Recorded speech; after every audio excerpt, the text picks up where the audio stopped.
Assalamu alaikum wa rahmatullah. Très chers amis téléspectateurs, par la grâce d'Allah subhanahu wa ta'ala, nous sommes ensemble en ce jour béni autour de notre 32e séance de Kalimatul Haq et qui constitue notre seconde rencontre sur la 23e révélation sur l'étoile. Je vous l'avais dit, c'est la 53e place dans le Coran. Les versets 8 à 18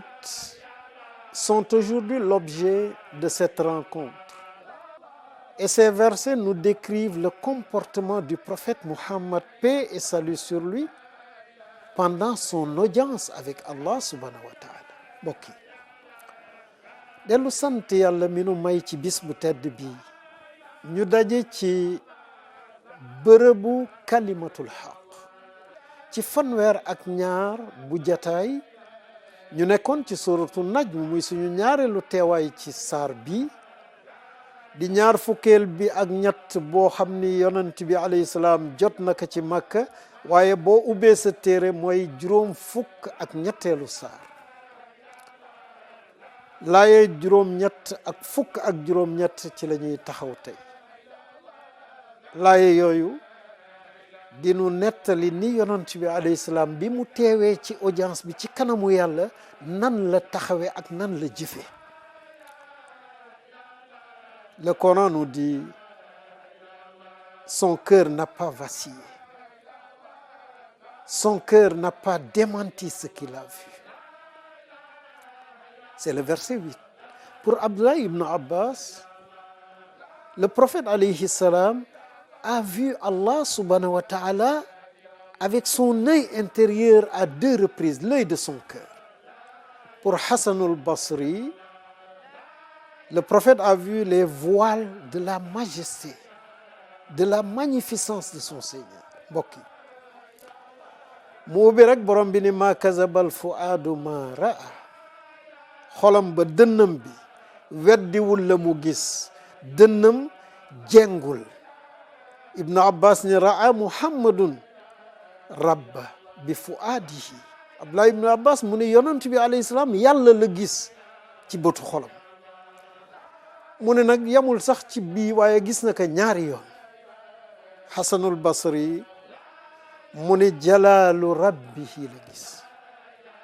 teddangalu boromam, màggaayam, azamatuhu ak càngaay yi kiiraayu borom bi subhanahu wa taala, kiiraayu leer yi moom la gis. Abu Zar radiallahu anhu demanda au prophète alayhi salam, qu'est-ce que vous avez vu? Il lui dit, j'ai vu une lumière. Et Allah dit, Allah nouru samawati wal ard. Dieu est la lumière des cieux et de la terre. Mbokk yi Abu Zar la yonent bi alayhi salaam waa ba nga demee ci sa borom loo gis, ndax coow li bare na. mu ne raaytu nuuran, mu ne gis naa leer. Alquran ni Allahu nouru samawati wal ard. Les versets 12 et 15 reviennent sur la vision du prophète alayhi salam de Jibril. Et il dit aux mécréants, est-ce que vous allez remettre en cause ce qu'il a vu? Là, au Sidratul Muntaha, il a vu Jibril dans sa forme d'ange. Car cette forme d'ange ne pouvait pas traverser les hautes sphères. Mbokk yi à côté du Sidratul Muntaha, il y a le Jannatul Ma'wa dont nous parle le Coran. C'est là où se situe le Jannatul Ma'wa. Mbokk yi laaye fukk ak ñaar fukk ak juróom dellu si ci diggante yonent bi alayhi salaam ak Jibril. mu ne afatumaruunahu ala ma yara, ndax da ngeen di dàgg seeg moom ci li mu gis. gis na Jibril nadratan uxra beneen yoon inda Sidratil Muntaha, ci Sidratul Muntaha. bon gisoon na ko ba ñuy départ ca Mi'raj, gisaat na ko ci Sidratul Muntaha. lu tax? parce que jëmmu Jibril ak ni mu toll lépp ci bu déployé woo ci asamaan yi moom mënul dugg ci pays yu kawe yi. moo tax foofu mu feeñaat ci jëmmam wan yonent bi alayhi salaam ak ni ma mel ak ni ma day yëpp sa jëmm ji moo ma ëpp doole moo ma ëpp kattan indaha jannatul mawa géographie asamaan nag alquran dinu ko defal mu ne booru sidratul muntaha fala aljanna ji ñu tuddee jannatul mawa foofu la nekk yal nañ yàlla wërsëgal ñu bokk ci waa aljanna yi te mu def ñu ci aljanna yonent bi sallallahu alayhi wa ali je l'avais dit la dernière fois sidratul muntaha est la frontière, c'est la limite pour tout ce qui monte de la terre et tout ce qui descend des hautes sphères. Les créatures célestes et terrestres ne peuvent pas et ne l'ont jamais dépassé, sauf une seule créature, la meilleure des créatures, le meilleur des messagers, le prophète Muhammad, paix et salut sur lui. Bokk sidratul muntaha mooy daytal bi mooy frontière bi mooy limite bi nga xam ne lu jóge suuf foofu lay yem lu jóge asamaan buy wàcc foofay péeyam foofu benn jëmm masu ko dépassé ci lu yàlla bind lu dul lu yàlla namm te yonent bi alayhi salaam la namm muy jenn jëmm ji nga xam ni moo dugg ci péey yooyu sóobu ci ba yegg fi neex yàlla subhanahu wa taala. Le Coran nous dit en ce moment sidratul muntaha était recouvert de ce qui la couvrait. Son regard ne dévia ni à droite ni à gauche et ne dépassa pas la limite de la descente. Mbokk yi iz yaxsha sidrata ma yaxsha lay muur sidratul muntaha di ka muur ma daagal basar bëtam yi nekkul di xool càmmoñ ak ndeyjoor comme xale bu ñàkk teggin wa ma taxa jéemul it yurndu di xool lu ne ci gannaaw déedéet. On demanda au prophète alayhi salam qu'est-ce qui recouvrait sidratul muntaha.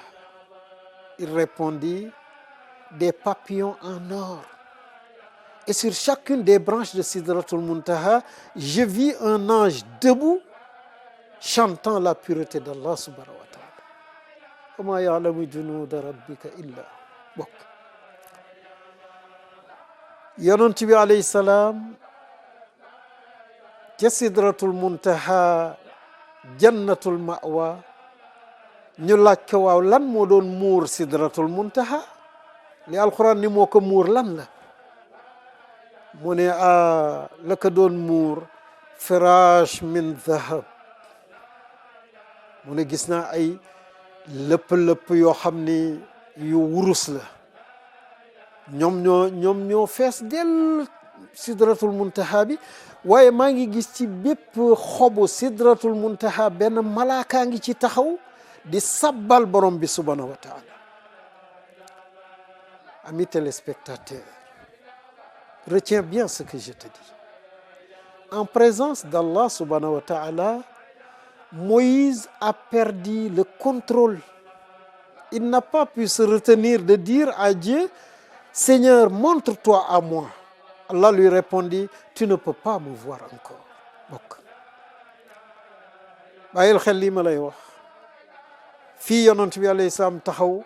ku fi taxaw tàggoo nga ak sa sago kii di yonent yàlla Muusa ba mu taxawee ci bërëb bii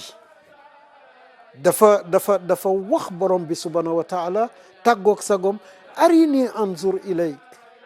may ma gis la xaala lan taraani yàlla ni que mën a gooma gis. Dans la même posture le prophète Muhammad, paix et salut sur lui, se maîtrisa. Le verset 17 nous dit,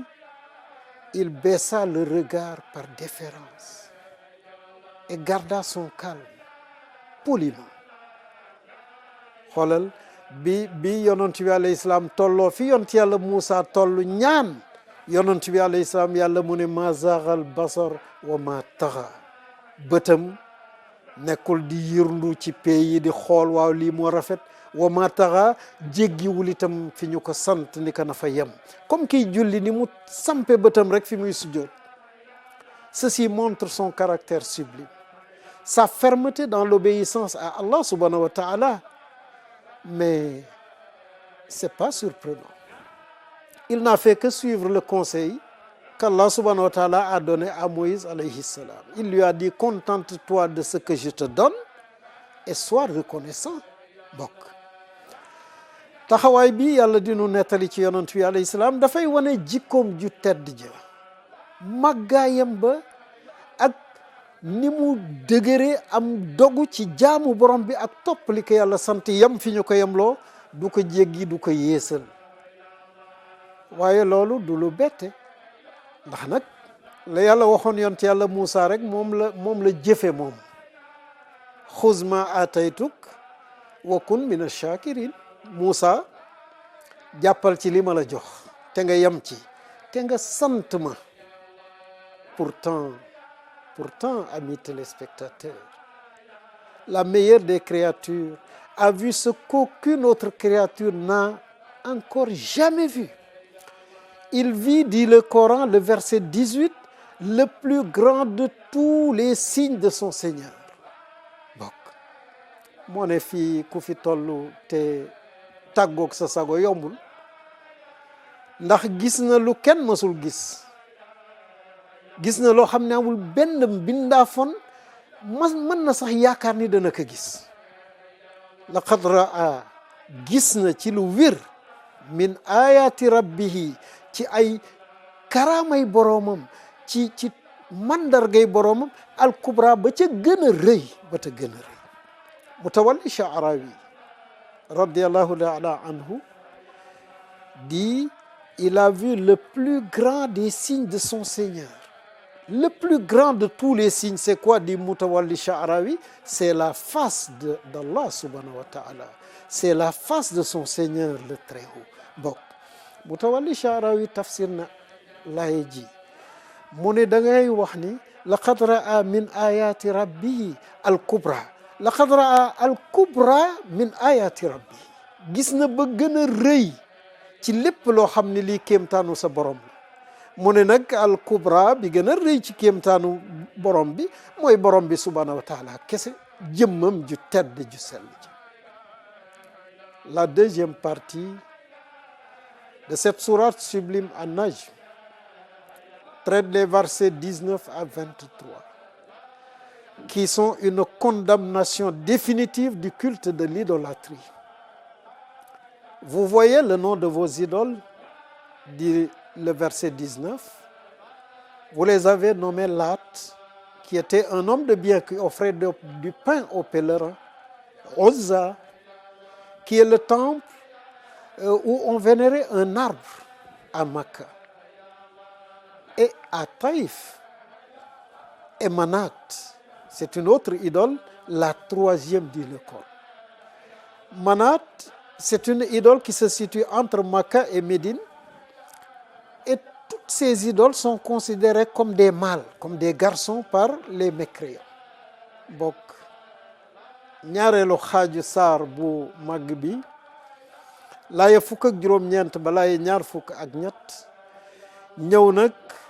dal di dàq ba faw li nga xam ne moom mooy jaamu ay xërëm jaamu keneen ku dul yàlla moo xam xërëm ba nit la moo xam xërëm ba ay xeer la ak i bant wala jinne mu ne afara aytum ndax gis ngeen yéen yi ngeen di jaamu kii di laat ñu ne benn góor gu baax la woon goo xam ni ca jaahiliya ja dafa daan nandal ñi ñëw di aji Makka di leen jox ndox ñu mujj ko def yàlla. wal Uzza gis ngeen Uzza beneen yàlla la boo xam ni garab la goo xam ni gii diggante Makka ak Taïf la ne dañu ko doon jaamu moom itam. wa manaat thalithata al uxra gis ngeen manaat moom itam xërëm la buñ doon jaamu diggante Makka ak Médine. xërëm yi yëpp nag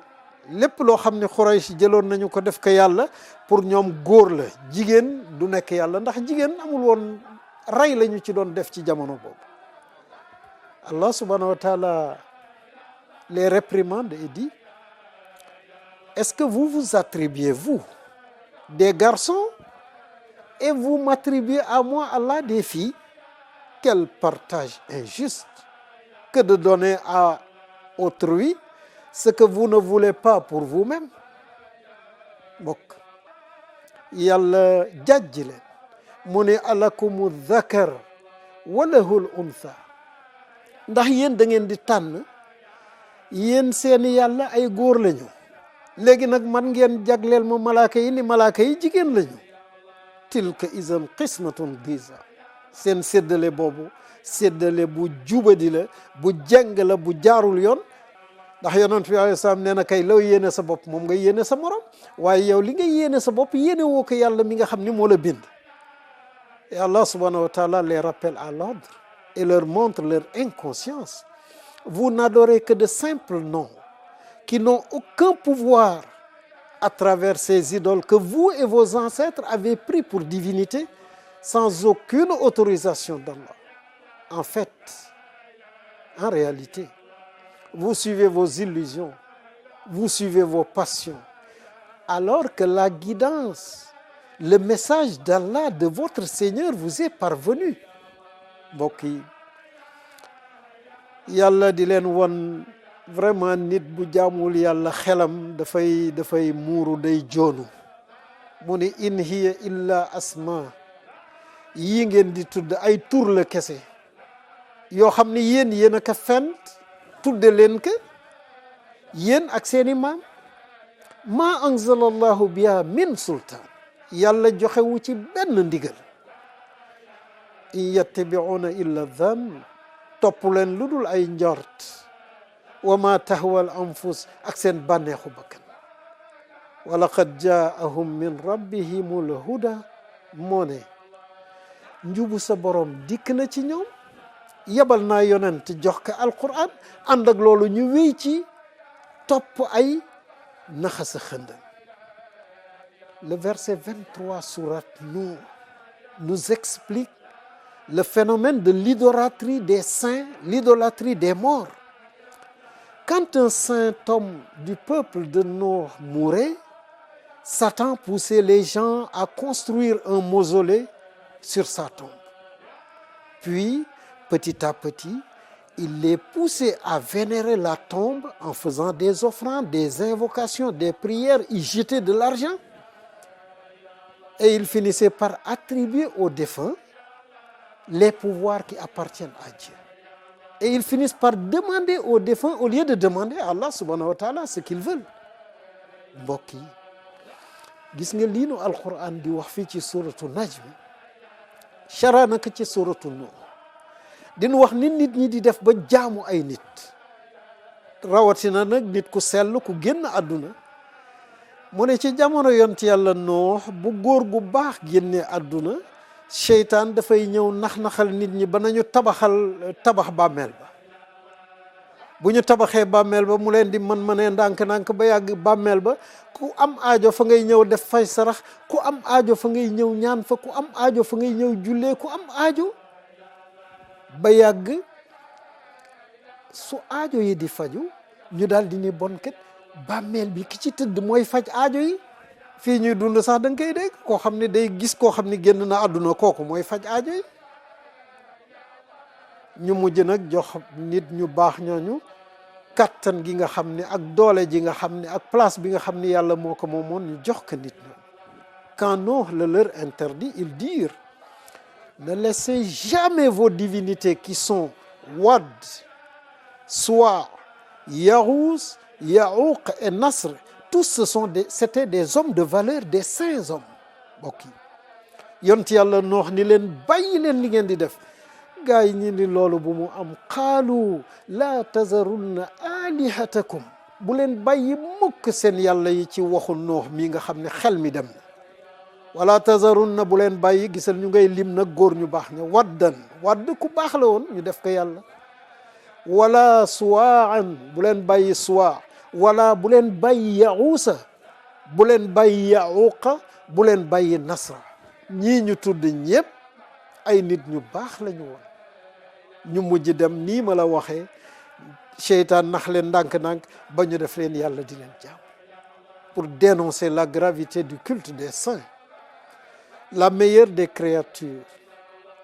le prophète Muhammad, paix et salut sur lui, suppliait Allah subhanahu wa ta'ala et lui disait: Seigneur, Seigneur Allah, fait que moi, Muhammad alayhi salam, que ma tombe ne soit jamais une idole qu'on adore mbokk yi ngir wannu mbonaayu jaamu ay nit ñu dee lu seen cellate mën a toll yonent bi alayhi salaam daf doon jooytu ci yàlla naan ka allahumma la tajal qabri wathanan yu'bad yow yàlla ngal la waay dimbali ma sarax ma bul def mukk sama bàkkaar sama bàmmeel mu nekk xiram bu ñuy jaam di fa ñëw di ñaani soxla di fa ñëw di sarax ku am jaaxle fa nga koy et il a ajouté Allah subhanahu wa ta'ala se met en colère extrême contre les gens qui font du tombeau de leur prophète une mosquée un mausolée mbokk kàddu yi bu ko waxaan da cay technique ishtadda ghadabullah ala qawmin ittaxazu qubura anbiyaihim masajid mu ni merug yàlla tar na foo ko natt jéggi na ko ci bépp nit boo xam ne bii dem na fekk bàmmeelu yonentam mu def ko xërëm bu muy jaam def ko jàkk di julli ci yonentam naka sa bu ñu julliwul ci yonent bi alayhi salaam ci bàmmeelam nan ngay jullee ci bàmmeelu keneen ku dul de nos 2 premières séances sur sourate An-Najm j'aimerais bien qu'on retienne au moins ceci premièrement l'importance de l'humilité de la politesse de la discipline qui est une clé des magasins d'Allah subhanahu wa ta'ala mbokk yi ñaareel bi jataay sunu ñaari jataay yi ñu amagum ci suratu Najm doon naa ngéejoo ñu jàpp ci liñ ci jàpp boole ci bi ci njëkk solo si nga xam ni wàccee sa bopp ak jàppee sa bopp comme nit daf ko am nit ki dafa war a yaru dafa war a joxe cër ndax yaru ak jox cër ak wayaf caabi la buy mu ubbi màngasinu yàlla yi deuxièmement le devoir de concentration et d'humilité quand nous faisons face à Allah subhanahu wa ta'ala dans notre prière mbokk yi ñaareel bi war gi nga xam ni war na ko ci ñun bu nu nekkee ci julli ñu teewlu toroxlu ci sunu kanamu borom subhanahu wa taala nii ñu gisee yonent bi alayhi salaam doon ko duggee ci pay ci tahiyatu lillah zakiyatu lillah waxuma la nag la des ci julli gi ci fatiha ak jàng yaak ruko yaak sujud ya troisièmement le devoir de suivre l'exemple de la meilleure des créatures le prophète Muhammad paix et salut sur lui dans sa soumission et son respect absolu envers Allah subhanahu wa ta'ala bokk ñetteel bi ñu war a jàpp ci lii mooy war gi mu war ci képp koo xam ne yaa ngi naan ashhadu an la ilaha illallah boole sa bopp ci jullit ñi nga roy yonent bi alayhi salaam roy ko ci lan ci nangu gu mu nangu ci wommatul borom bi subhanahu wa ta'ala roy ko ci lan roy ko ci jëfe bu muy jëfe lépp lu ko yàlla sant du ci dolli du ci wàññi tarfatul ay allahumma ij'alna muslimayni lak wa min durriyatina ummatan muslimatan lak wa arina manasikana wa tub alayna innaka anta tawwabu rahim mbokk yi ñu nekkoon fii ci kalimatul haq ànd ñaan yàlla subhanahu wa ta'ala yal na nu yàlla def dëgg-dëggu jullit yal na yàlla def sunu njaboot dëgg-dëggu jullit wan nu ñu koy jaamu te may ñu mën koy jaamu ci ni mu ko bëggee loolu mën na ko yomb na ko yal na nu ko defee bokk yal na yàlla doon suñu ndimbal yàlla bu nu yàqu yàlla bu nu yàqule topp yàlla gën a jafe ci jamono yii nuy dund yal na nu ko yàlla yombal mooy yàlla fi gën a yomb yal nañ ci yàlla musal defal nu mujj gu rafet làq nu fu yàq egul yiir nu ci malaanam suturaam yàlla jubal nu jubal sunu njaboot ubbil nu buntu muur ak wërsëg bokk yi lu nu am yal na nu am yàlla lu nu ñàkkit yal na nu am yàlla bi jaahi nabil Mustafa sallallahu alayhi wa ali assalaamu aleykum wa rahmatullah wassalatu wassalam ala ashrafi almursalin sayyidina wa habibina wa nuri qulubina